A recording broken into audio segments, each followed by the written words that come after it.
తిన్నాము, రూమ్ దగ్గర అన్నీ చేసుకొనేసి బయటకు వచ్చేసినాము. ఈరోజు ఏ గురువు లేదు, ఎక్కడ లేదు. స్వామి దర్శనానికి పోదాం అనుకున్నాము. రథం వెంబడి తిరగాలనేది ఒక కోరిక నాకు.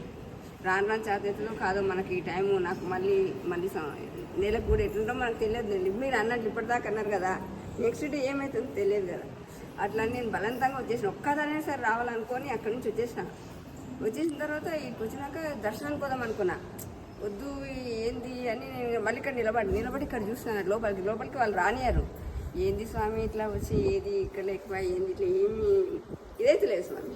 ఆడ ఆయన కూర్చున్నాడు. స్వామి ఒకసారి కంచెమ్మటంలోకి వెళ్ళొస్తాం స్వామి, కనీసం ఆడ ఉన్నాయి గురువులను ఇట్లా నమస్కారం చేసినాను. ఇక్కడ మిమ్మల్ని చూసి వీళ్ళందరూ చెప్తుంటే నాకు విపరీతమైన ఆనందం కలిగింది. ఈరోజు ఈ విధంగా ఈ గురువు గారు నాకు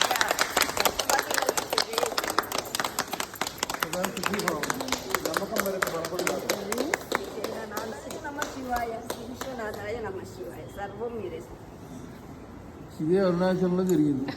వినాయక అపరిచిత వ్యక్తి సాక్షాత్ పరమేశ్వర స్వరూపం అని ఆవిడ అనడం, మళ్ళీ ఇక్కడ వనపర్తి నుంచి వచ్చి ఈవిడ ఈ పెద్ద ఆవిడ ఇలా అనడం, ఇదంతా కూడా సూర్యానుగ్రహం. ఆవిడ ఎంత ఆనందంతో తృప్తితో ఆవిడ చూడండి ఎంత చక్కగా.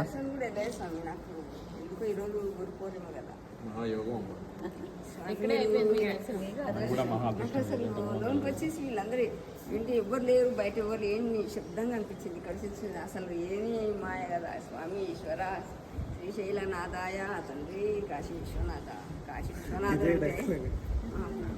దర్శనం చేసుకున్నంత తృప్తి కలిగిందమ్మా మీకు? ఈ పని అనిపిస్తుంది అమ్మ.